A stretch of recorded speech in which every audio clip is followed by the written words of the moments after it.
Bonjour les âmes, donc je vous retrouve aujourd'hui pour une vidéo concernant les anciennes flammes jumelles, donc celles qui ont eu l'éveil il y a bientôt 2 ans et qui ont commencé le parcours il y a 1 an et demi. Après, ça dépend si vous comptez à partir de l'éveil ou à partir de la reconnexion énergétique. Voilà. Donc c'est très rare que je fasse une vidéo qui concerne ma vague de flammes. En général, je fais les jeunes flammes avec une séparation inférieure à 1 an, ou alors les flammes en fin de parcours plus avancées que ma vague. Mais voilà, là je ressens le besoin d'aller explorer un petit peu ma vague. Et d'ailleurs, j'ai même été inspirée pour vous créer un nouveau petit oracle que je viens de faire. Donc je suis super contente. En 5 minutes, je crois qu'ils m'ont soufflé les mots. Il y a même des mots que j'aurais jamais mis ensemble. Mais voilà, on va voir ce que ça donne. Allons-y. Donc ils me disent d'abord les énergies du masculin avec les arcanes mineurs. Donc c'est très précis. Hop. Les énergies du masculin de ma vague avec les arcanes mineurs.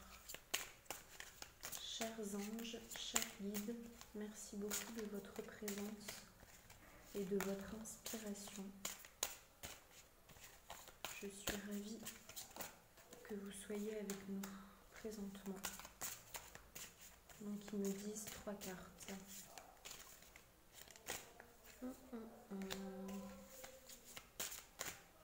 Oh là là, j'ai énormément de ressenti pour les cartes. Surtout pour la deuxième carte. Bon, on va voir. Alors, le 7 d'épée. Hop, les petites épées. Donc là, pour moi, c'est un homme qui se cache, qui ne veut pas être victime de représailles. Vous voyez, là, il se cache. Il se cache pour échapper aux représailles de sa féminine. Bon, les messages sont très très clairs, très très précis. Donc cet homme, il est triste, il n'est pas bien. Il se rend compte qu'il a fait des faux pas. Il réfléchit beaucoup sur lui-même en fait. Il a eu beaucoup de prises de conscience récemment. Il était très renfermé sur lui, vraiment à l'intérieur de lui, centré sur son cœur, dans sa bulle, dans son monde. Et même bien plus, c'était vraiment à l'intérieur de son corps, à l'intérieur de son cœur, à l'intérieur de sa tête, pour avoir les prises de conscience et pour avoir les liens qui se font entre la tête et le cœur.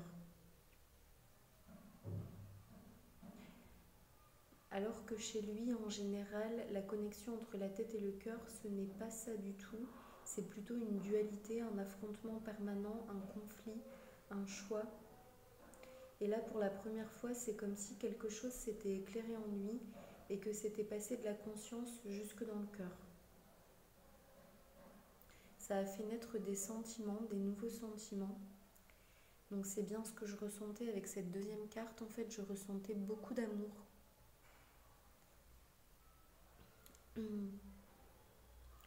Beaucoup d'amour, une certaine forme de sérénité.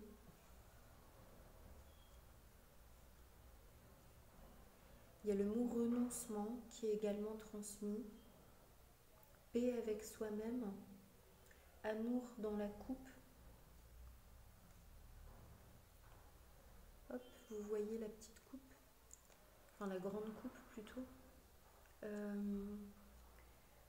La fin du don Juan. Être un don Juan, c'est terminé. Les relations éphémères, c'est terminé. Les conquêtes et les situations de drague, c'est terminé. Se sentir admiré dans les yeux d'une femme, ce n'est plus nécessaire. J'ai fait le pas et j'ai appris à m'aimer et à me valoriser par moi-même avec mon propre cœur. Désormais, je n'ai plus besoin de plaire, je n'ai plus besoin de leur regard, de leur flatterie, de leur présence. Toi seul me suffit.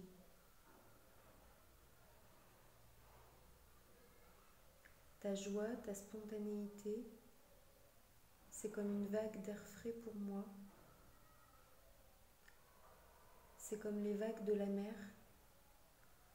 On ne sait jamais comment elles vont être, parfois douces, parfois fougueuses, parfois à vous faire tomber, parfois à vous emporter sur le rivage ou loin au large.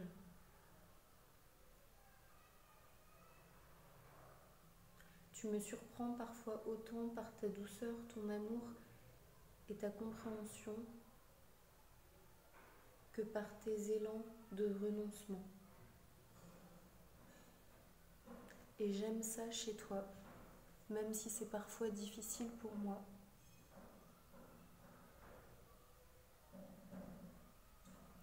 Je t'ai vu évoluer et progresser, et j'ai pris conscience que moi aussi je pouvais évoluer et progresser, et que ce que tu as pu me dire pouvait être vrai. Ça m'a beaucoup fait réfléchir à mon sujet. Troisième carte, le 4 d'épée. Donc là, on voit plutôt quelqu'un qui est sûr de lui. Moi, ça me fait quand même penser à un poème que j'avais appris quand j'étais petite. C'est marrant parce que c'était le même dessin que j'avais fait. Le poème, en fait, ça parlait d'un soldat qui repose, qui se repose.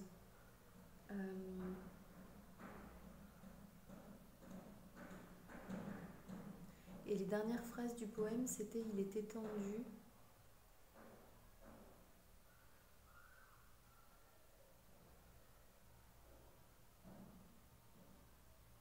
Il est étendu, il dort, un point rouge sur la poitrine. C'était quelque chose comme ça. Et en fait, c'était pour dire que le soldat était mort. Mais ici, c'est pas le cas parce que les fleurs, en fait, les coquelicots, ça me fait plutôt penser à un épanouissement, une ouverture de cœur, un fleurissement, comme si l'amour fleurissait à l'intérieur du cœur de cette personne. D'ailleurs, il a la main sur le cœur et ça rejaillit tout autour en fait.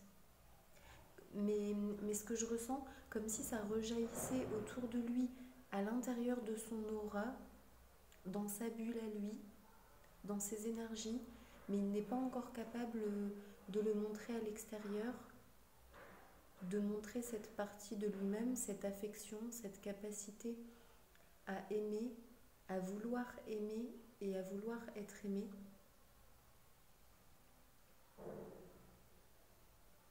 Il n'est pas encore prêt à le montrer à l'extérieur.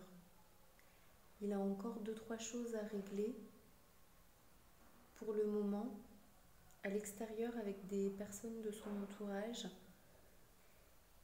mais il garde ce secret dans son cœur et dans son aura. Le secret de la puissance de cet amour. Il a déposé les armes, il a déposé le combat. Donc pour moi, ça représente 4 combats. Le combat avec lui-même, le combat avec son entourage qui a pu faire figure d'autorité, de domination, le combat avec les femmes, dont sa féminine et ou celle qu'il aime. Ça dépend si c'est la même personne, ça dépend des situations. Et celui-ci, c'est un combat qu'il est en train de terminer de mener et qui est sur sa fin.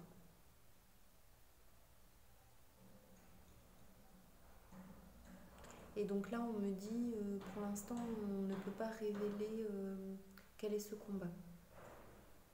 Donc Donc voilà, il faut faire confiance aux guides. Si les guides me disent non pour révéler, c'est qu'il y a une raison.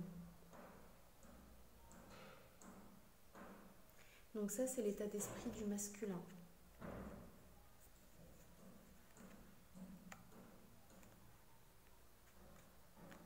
Il se cache par rapport à sa féminine, il ne répond pas aux accusations ou aux perches qui ont été lancées.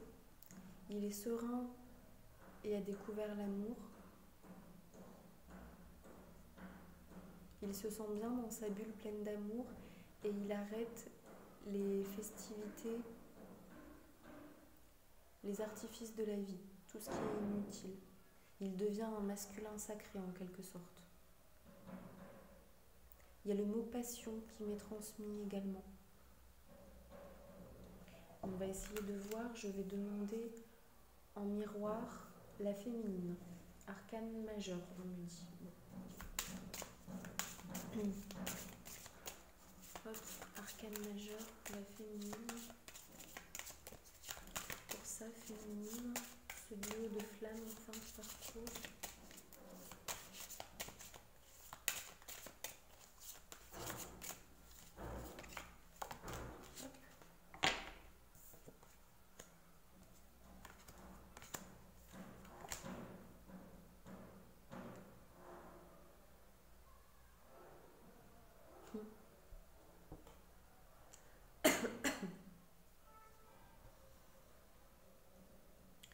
Donc là, on a l'ermite, le chariot et la justice. Pour la féminine. Donc là, j'ai une féminine qui s'occupe de sa vie, de ses projets, qui est vraiment très centrée sur elle, sur le moment présent, sur cette petite abeille pleine de lumière.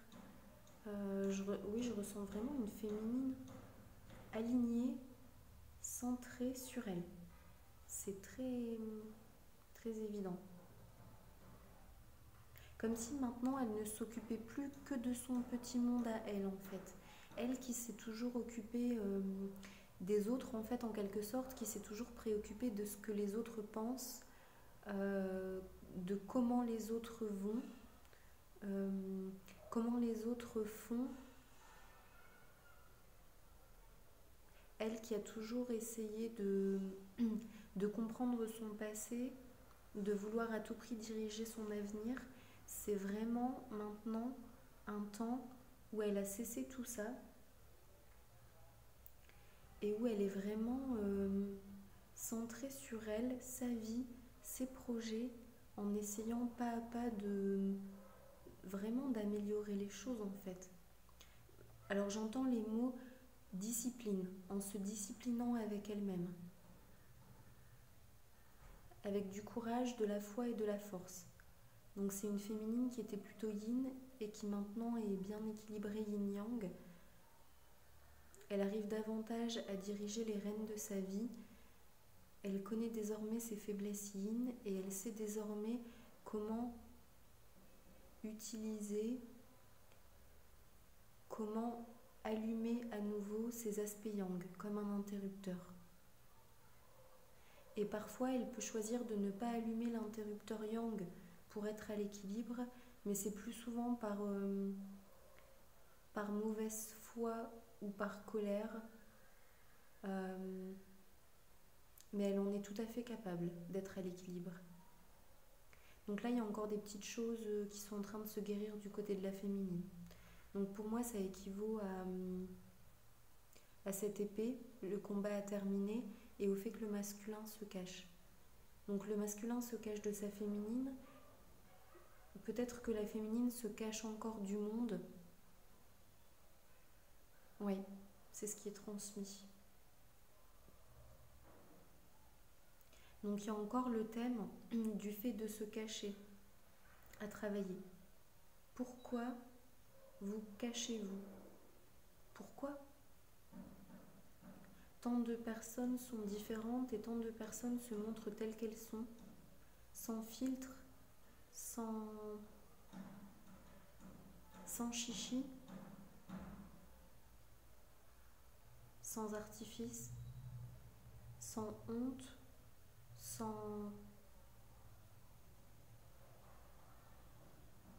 sans même penser à l'existence possible de la crainte. Et vous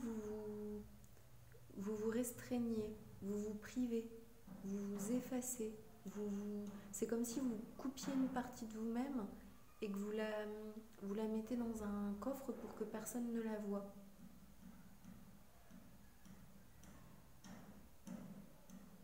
Alors qu'au final, les personnes... Bon, donc là, ils me transmettent une image assez précise, en fait. C'est comme si toutes les personnes avaient...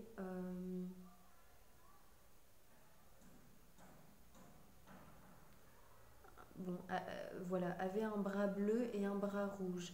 Et vous, en fait, c'est comme si la couleur de votre bras rouge était légèrement différente. Du coup, vous voyez en permanence ces différences entre vous et les autres et vous cachez votre bras. Alors que votre bras, il fait partie de vous, il fait partie de votre corps, vous avez le droit d'avoir deux bras. Et si le rouge diffère, vous avez le droit d'exister comme ça. C'est qu'il y a une raison en fait. Et vous, c'est comme si vous étiez bloqué sur cette crainte. Donc en fait, les guides prennent l'exemple du bras pour vous montrer que ce que vous cachez, c'est une partie essentielle et importante de vous. C'est pas comme si c'était juste 3 cheveux, non, c'est une partie vitale, une partie qui fait partie de votre essence même, une partie qui est vraiment constituante de vous-même, que vous êtes en train de cacher, par pudeur, par crainte de vous révéler au monde. Donc il vous invite à travailler sur ça, à vous interroger, à écrire, à lister les choses. Vous pouvez par exemple faire un mind mapping, donc vous prenez une feuille, au centre vous écrivez « je me cache », vous l'entourez d'un cercle et vous faites comme un soleil, des traits tout autour, des traits plus ou moins longs, afin d'avoir l'espace autour de cette bulle sur la même page, d'écrire tout ce qui vous vient. Pourquoi je me cache? De quoi ai-je peur? Qu'est-ce qui me gêne? Comment je pense que les autres vont réagir? Quels autres? Et ensuite, imaginez la situation opposée. Peut-être que les personnes en fait vont adorer la couleur de rouge qu'il y a sur votre bras. Et très certainement, il y a toujours des personnes qui aiment et des personnes qui n'aiment pas. C'est même plutôt rassurant quand il y a des personnes qui aiment et en même temps des personnes qui n'aiment pas qui vous êtes ou ce que vous faites. Ce serait peut-être même, ça prouve un certain équilibre, une certaine normalité quelque part. Ce serait même peut-être plus inquiétant si tout le monde vous aimait ou si personne ne vous appréciait. C'est plutôt ça qui serait inquiétant. Parce que si tout le monde vous aimait, ça ferait un peu adoration, adulation par exemple, et vous n'auriez plus du tout... Parce que parfois c'est la critique en fait qui pousse à s'améliorer, qui pousse à se remettre en question, et du coup qui renforce ce en quoi on croit, et qui renforce notre détermination à être qui on est, tel que l'on est, et à défendre ces choses en fait. Sachant qu'en général, on parle de féminines qui sont évidemment bien intentionnées. Là, je parle pour les féminines, flammes jumelles, qui sont bien intentionnées. Je parle de cette situation spécifique uniquement. Donc ensuite, on a le chariot. Le chariot, c'est toujours un grand moment de vie. Donc ça pourrait faire penser à la dualité avec le cheval noir et le cheval blanc, mais ce n'est pas du tout ce qui me vient. Là, c'est plutôt la complétude en fait qui me vient, une forme d'unité. Comme si la féminine, elle était là et qu'elle arrivait enfin à maîtriser ces deux parts d'elle-même en fait. La partie fougueuse, impulsive, colérique, impatiente, exigeante,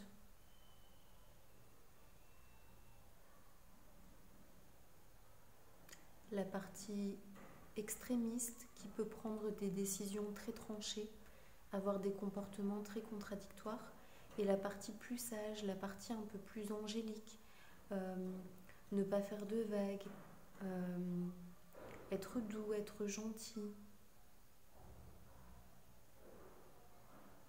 être dans son cœur, penser aux autres, se faire du bien. Ça peut être également la passivité. Il y a toujours le côté positif et le côté négatif à chaque tendance. Donc la partie yang a un côté positif et un côté négatif.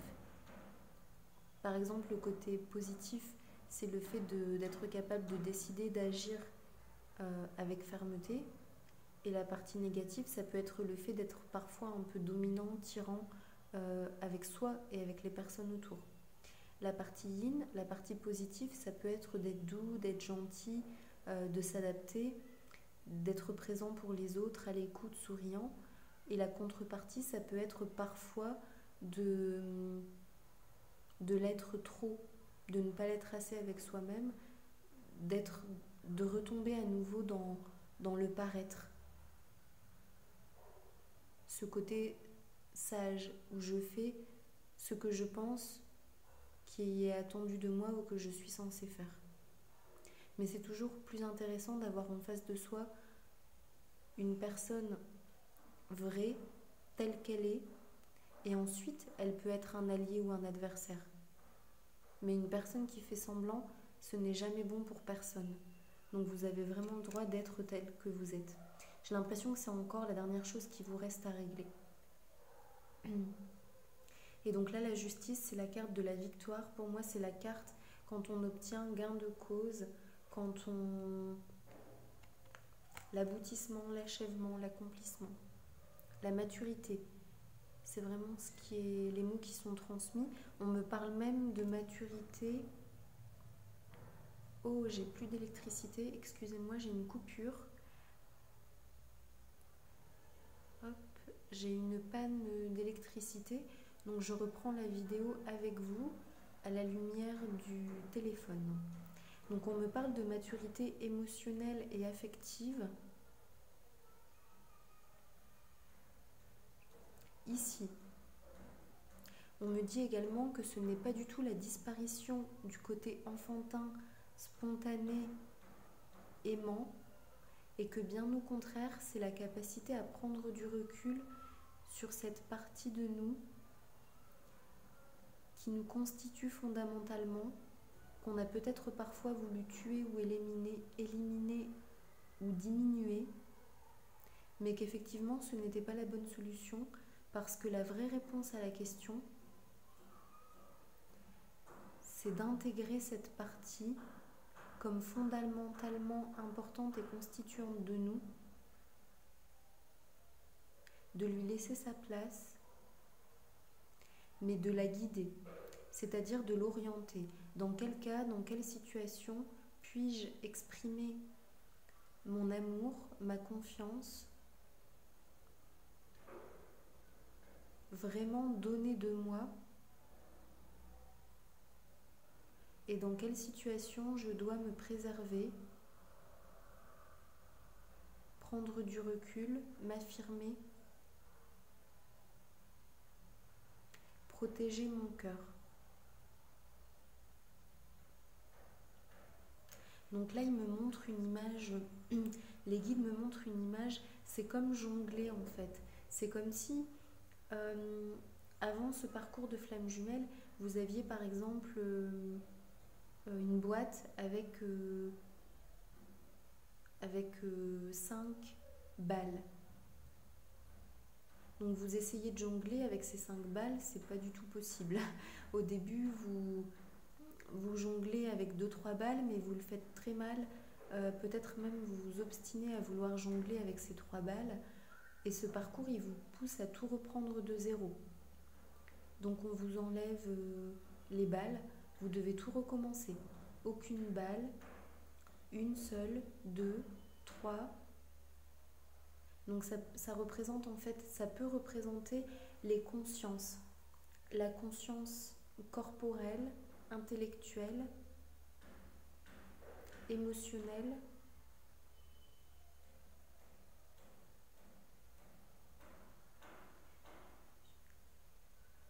excusez-moi, il y a la quatrième qui me fait défaut.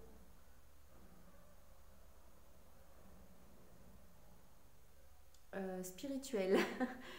La quatrième, c'était la spirituelle. Donc on a une féminine qui était plutôt émotionnelle et spirituelle, un masculin qui était plutôt intellectuel et corporel. Donc ce sont les consciences que chacun maîtrisait le mieux. Et ce parcours vous a poussé à ne plus maîtriser pendant un temps les consciences que vous maîtrisiez le mieux, pour réapprendre à quoi elles servent. Et l'univers vous a poussé à découvrir en fait les autres consciences. Et tout cela s'est fait à l'intérieur de vous. Donc vous par rapport à vous-même, à l'extérieur de vous dans votre vie, vous par rapport aux gens, aux événements, aux situations. Et également dans le positif et dans le négatif. Pour vous montrer les extrêmes, l'équilibre, pour tout vous montrer. Et donc à la fin, c'est comme si vous arriviez à jongler avec ces 5 balles. Donc la balle émotionnelle à laquelle vous accordiez tellement d'importance, maintenant vous savez que parfois, il vaut mieux la remettre dans la boîte et que c'est la meilleure manière de la prendre en compte.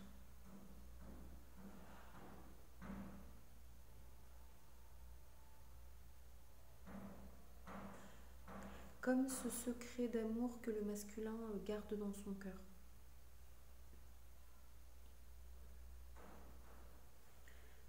Voilà, j'espère que c'est clair pour vous ce que je transmets en fait, parce que les guides me parlent souvent en termes d'images, de métaphores. Voilà, j'espère ne pas me perdre dans ce que je dis. J'ai demandé des arcanes mineurs et là on me dit de mettre ça au-dessus du masculin. Les cartes sont tombées. Donc le chevalier de coupe, le 9 de coupe qui est à l'envers. Non, ne pas prendre à l'envers, ils me disent. D'ailleurs, je n'aime pas trop prendre les cartes à l'envers. Parce que quand je regarde la carte, soit j'ai le ressenti positif ou négatif de la carte. Et normalement, la carte à l'envers, c'est justement le ressenti négatif. Donc, hop, dernière arcane mineure pour le masculin.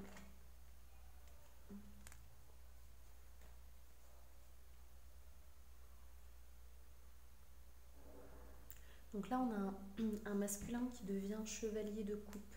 Ça veut dire qu'il se respecte beaucoup plus en tant que chevalier, chevalier de l'amour. Donc là, je ressens également la dignité d'être aimé, digne d'être aimé. Aimé est juste et sain. Ouais, je ressens une grande envie d'aimer en fait sincèrement, de manière pure. C'est très fort ce que je ressens là dans mon cœur. Je ressens, je vais vous décrire, là je ressens ce chevalier de coupe que je viens de vous montrer. Je ressens une envie profonde d'aimer, de respirer l'amour dans une simplicité, une sincérité, une pureté en fait, et que cela, au final, est le plus beau des cadeaux du monde et d'une vie. Elle est très poétique la séance d'aujourd'hui. 9 de coupe, donc le 9 de coupe c'est également lorsqu'on a beaucoup d'amour à donner, à partager et qu'on est prêt à le donner en fait. Donc là, le masculin qui se cache de sa féminine pour éviter les conflits, il va se transformer en chevalier de l'amour. Ce don Juan qui arrête l'éphémère va se transformer en messager de l'amour. Et ce guerrier qui se repose avec un dernier combat à mener va se transformer en être triste de l'amour. Donc je pense que ce dernier combat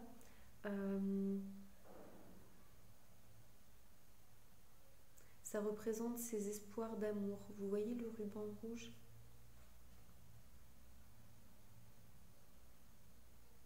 Un cœur souffrant et en déception. Un cœur amoureux, souffrant et en déception. Il n'a pas encore trouvé la bonne, on me dit. Donc ça peut être un masculin qui, en ayant eu des relations, en ayant connu des personnes, peut-être des couples autour de lui, pas forcément lui en tant que petit copain, ça dépend des personnes, mais dans tous les cas, c'est comme s'il se rendait compte que ces couples-là ne sont pas comparables à cette coupe avec le ruban en fait. Mais cette coupe avec le ruban, il n'arrive pas à l'avoir, c'est ça le problème. Il n'arrive pas, donc là je vous transmets les phrases, toujours, il n'arrive pas à organiser les choses dans la matière pour satisfaire tout le monde, pour faire ce que son cœur désire. Il y a le mot décision, au pluriel, les décisions. Les décisions que mon cœur souhaite et désire ne sont pas celles qui me sont permises et auxquelles je dois actuellement faire face. Je te demande, s'il te plaît, chère féminine, d'être encore patiente à mon égard.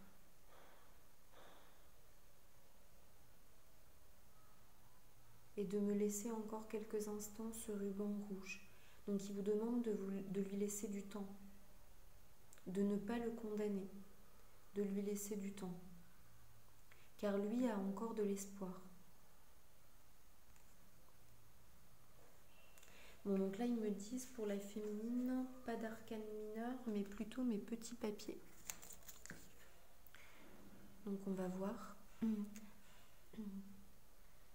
D'ailleurs, je vais couper la vidéo là et en faire une deuxième parce que c'est plus simple à télécharger pour moi par la suite.